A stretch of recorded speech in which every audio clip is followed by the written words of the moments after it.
Bien-aimés dans le Seigneur, bonjour.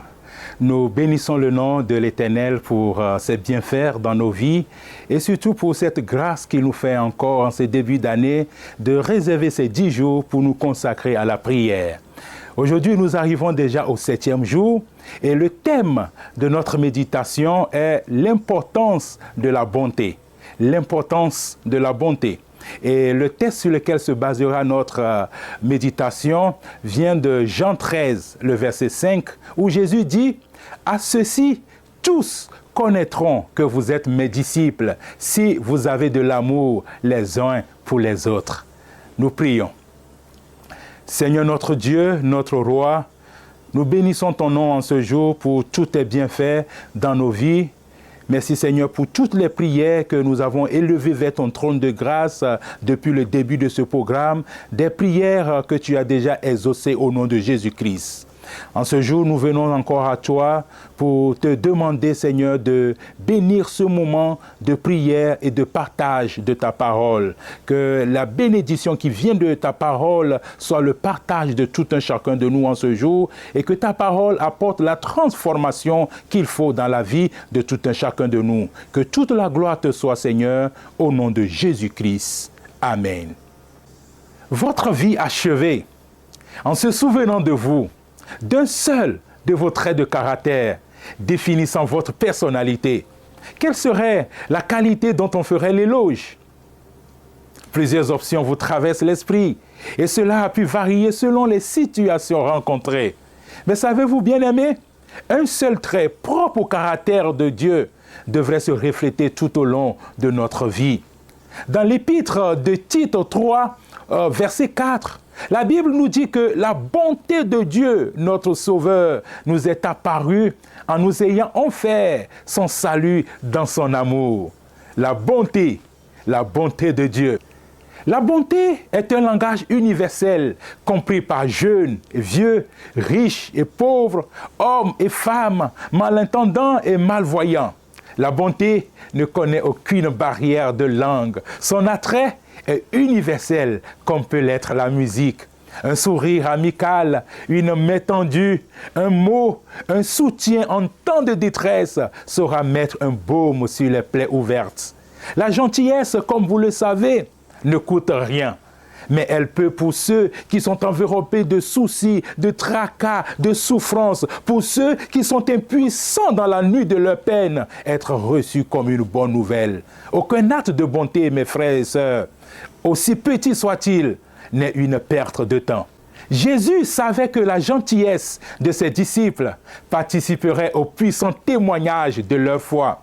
Peu avant sa trahison et sa mort, après avoir lavé les pieds de ses disciples, Jésus les a dit « À ceux-ci, tous connaîtront que vous êtes mes disciples, si vous avez de l'amour les uns pour les autres. » Et la sœur Hélène White fait écho à cette idée en déclarant dans son livre « Ministère de la guérison » à la page 405, l'argument le plus important en faveur de l'Évangile, c'est un chrétien aimant et aimable. Lorsque nous traitons les autres avec égard, notre amour peut atteindre les cœurs de manière unique au-delà des frontières, religions, ethnies et statuts sociaux. Je suis profondément persuadé que Dieu nous a créés avec le désir de recevoir et de partager la bonté. Elle reflète le caractère du Dieu que nous adorons. Dans Jonas 4, le verset 2, nous lisons que Dieu est bienveillant et compatissant, lent à la colère et abondant en bonté. Le thème de la bonté de Dieu imprègne toute la Bible. Dieu est bon. C'est une vérité des plus claires de la Bible. Il veut notre bien. Il nous aide, il nous secourt, il pourvoit à nos besoins de chaque jour. Il est toujours prêt à nous pardonner, à exaucer nos prières et à nous consoler. La bonté est la qualité morale qui incite à faire le bien, à être bon pour les autres. Quelqu'un de bon cherche toujours des moyens d'aider les autres ou de leur faire du bien. Voyons 3 moyens de développer cette belle qualité qu'est la bonté. Premièrement, prions pour demander de l'Esprit Saint. car celui-ci peut produire en nous la véritable bonté. Dans Galates 5, le verset 22, nous voyons que la bonté est l'un des éléments du fruit de l'esprit. Et la Bible dit que Dieu peut nous affermir pour que nous fassions toujours le bien en acte et en parole, selon 2 Thessaloniciens 2, le verset 16 et 17. Deuxièmement, lisons la parole inspirée de Dieu, la Bible.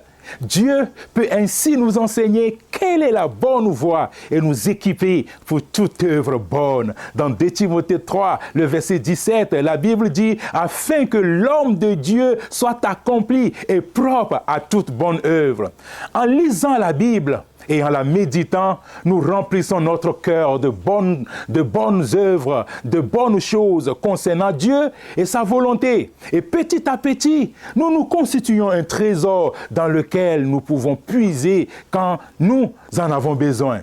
Et troisièmement,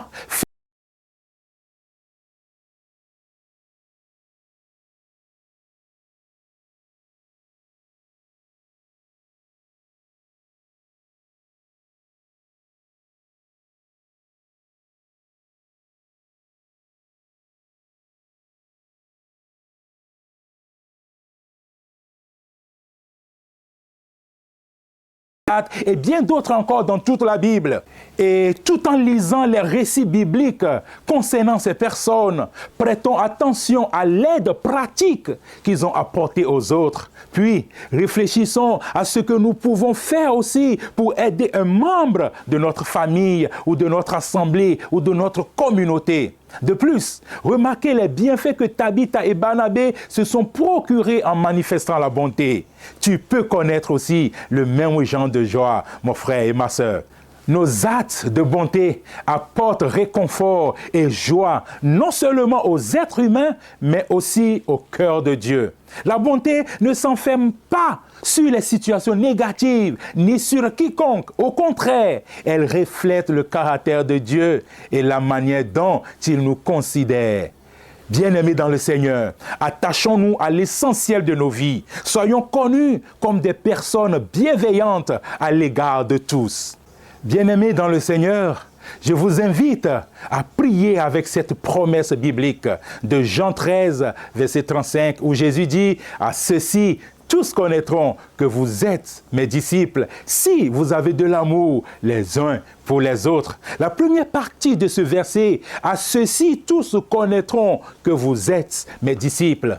Nous mettons l'accent sur la théologie, la prophétie, les croyances fondamentales, le style de vie, l'alimentation, etc.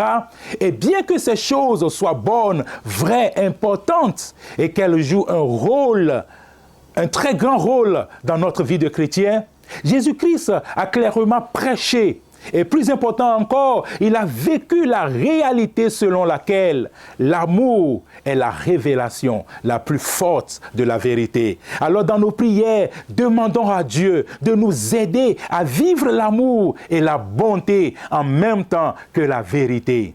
Et la deuxième partie de ce verset, si vous avez de l'amour les uns pour les autres. Demandons à Dieu de pardonner l'absence d'amour désintéressé en chacun de nous. Nous n'avons pas saisi toute la portée de l'amour de Jésus sur la croix du Calvaire. Demandons à Dieu d'effacer nos péchés égoïstes, orgueilleux les uns envers les autres, nos médisances, nos rejets, nos mépris, les humiliations infligées aux autres. Demandons à Dieu de remplir notre cœur de son amour divin. Demandons-lui de nous transformer en ambassadeurs de l'amour et de la bonté tel que Christ l'a enseigné. Demandons surtout à Dieu de faire naître le fruit de l'Esprit dans nos vies. Nous prions. Seigneur notre Dieu, notre Roi, nous bénissons ton nom pour ta parole, la méditation de ce jour. Merci de nous rappeler, Seigneur, qu'au-delà de toute chose, le seul trait de caractère qui est propre à toi, qui doit, n'est-ce pas, se refléter tout au long de notre vie, est la bonté. Pardonne, Seigneur, nos péchés égoïstes. Pardonne le manque d'amour dans chacune de nos vies. Et remplis notre vie, Seigneur, de ton amour, de ta bonté. Aide-nous, Seigneur, à être des personnes généreuses, des personnes bienfaisantes partout où nous passons. Pour que, Seigneur, faisant ceci, ton nom soit glorifié ici-bas sur la terre. Que toute la gloire te soit. Au nom de Jésus-Christ, nous t'en prions. Amen.